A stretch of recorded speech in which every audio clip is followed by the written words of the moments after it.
A da can wani lokaci da dabbobi ke magana, akwai wasu ƙawaye su uku, da shaho, agwagwa da kaza.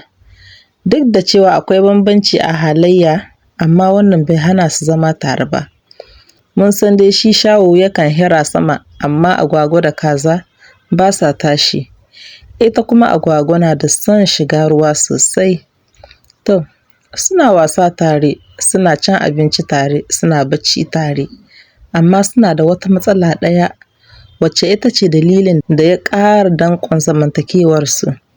Matsalar ita ce rashin haihuwa. Shekaru sun shuɗe, suna ganin sauran dabbobi da 'ya'ya, amma su shiru suke ji. A koda yaushe ne suke zama suna labarin su ko sai yaushe za su samu nasu rabon. To, sai ko wata rana labari ya zo musu cewa wani mai magani ya shigo garinsu. Nan take suka shirya suka je gidan, suka tarar da wani tsohon gwaggon biri a cikin ɗakin. Warin ganyaye da magani daban-daban ne ke tashi. Suka mashi bayanin abin da ya kawo su. Gwaggon biri dai ya saurare su tsab, ya ce zai iya taimaka musu, amma yana buƙatar haɗin kansu. Su kuma suka ga ai idan wannan ne, ai ba wata matsala ba ce. Gwaggon biri ya gauraya musu magunguna iri-iri, ganyaye, tsirrai, har da wasu abubuwan da ni ma kaina ban san da su ba. Ya miƙa musu maganin cikin wata gyandama tare da gargaɗi. Ya ce, za ku je dajin ban tsoro tsakar dare, banda waiwaye fa. Ku ajiye wannan gyandamar a ƙarƙashin ice da ya fi kowane ice girma a cikin dajin. Amma kar ku damu, kada ku ji tsoro da duk abin da za ku gani. Babu abin da zai same ku. Idan ku ajiye, za ku kwana a can, sai kusan asuba ku tashi ku sha maganin. Suka amsa cewa su a shirye suke da duk ma abin da zai faru. Sun kai maganin ƙarƙashin bishiyar da aka kwatanta musu da ƙyar cikin tsoro. Da suka ajiye ta yadda aka ce da su, sai suka je gun wata bishiya kusa da wannan bishiyar suka kwanta. Suna yi suna fargaba kada bacci ya zo ya sace su shiga uku.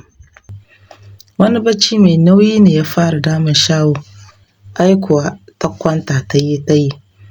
Asuba na karatowa, kaza ta yi firgigit ta tashi, ta tada agwagwa da shaho, amma sam shaho ta ƙi tashi. Agwagwa cikin gigin bacci ta ce, mu tashi shaho ko? Kaza ta ce, ai tare ma na tada ku, amma ga ta nan ba ta tashi ba. Agwagwa ta ce, to, bari mu je kawai, za ta biyo mu daga baya, kar da mu zo mu yi biyu babu. Suka tafi ba tare da jiran 'yar uwarsu ba shaho. Suka ƙarasa inda suka ajiye maganin, suka ɗauka suka yi amfani da shi yadda aka ce da su. Sai suka ko juya suka tafi kamar yadda aka gargaɗe su cewa da sun gama su tafi gida kawai. Shaho ta farka da safe, ta duba ba ta ga kowa ba. Ta yi sauri zuwa gun bishiyar, sai gyandama kawai ta tara. Ta ɗaga don ta sha magani, sai ɗan ɗigo ɗaya ne kawai ta samu. Hankalinta fa ya tashi, zuciya na ta farfasa. Ta yi hira ta tafi gida domin ta tabbatar da abin da yake faruwa. Shaho ta zo ta tarar da su cikin halin ko oho. Ranta ya daɗa ɓaci, ta ce, yanzu ni kuka tafi kuka bari? Yanzu gaskiya ta ce haka? Kun yi ma adalci kenan? Alƙawarin da muka yi wa juna kenan? Kaza da agwagwa suka ji kunya, suka kasa ɗaga kai su kalli idanunta.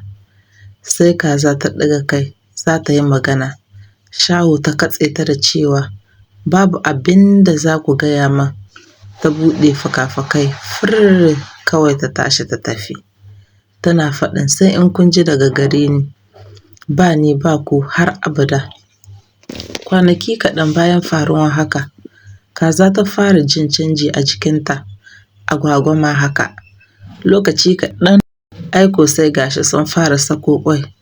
Suka cika gida da ƙiriniya da dariya. Albarka ta same mu, albarka ta same mu. amma duk da farin cikin nan sukan tunanin shaho. Ranar da suka ƙyanƙyasa ƙwai suna murna ganin 'ya'ya sun zagaye su, inuwar shaho suka gani suna ɗaga kai suka ganta ta dira a gabansu. Ta ce da su, na ji labarin kun samu 'ya'ya ko? Tabbas ga shaida na a gabana na gani. To, ina muku fatan alkhairi, amma duk ku sani ni ma akwai kasona a cikin 'ya'yan da kuka haifa. Kaza da agwagwa suka gyaɗa kai cikin hawaye. Ki yafe mana, kin fi mu gaskiya, in ji agwagwa. Shaho ta ce, ai ba wata maganar yafiya. Abin da kuka ji na gaya muku ɗin nan, to hakan ne zai kasance daga yau. Shaho ta kalli ƙananun 'ya'yan kaji da agwagwa. Shaho ta sauke numfashi.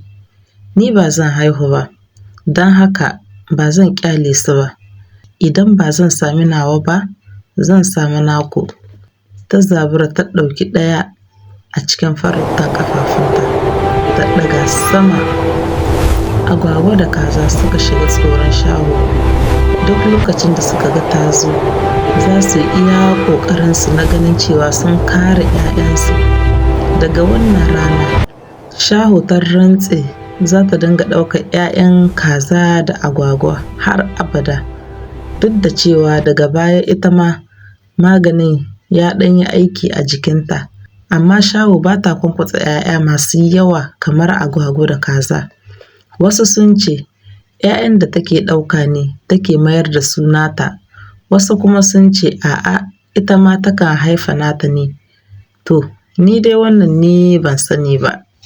Idan ta ɗauki 'ya'yan kaji da agwagwa, ban san abin da take yi da shi ba kuma. Wannan tatsuniya ce fa.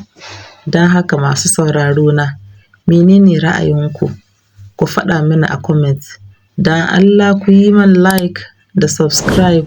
Na gode.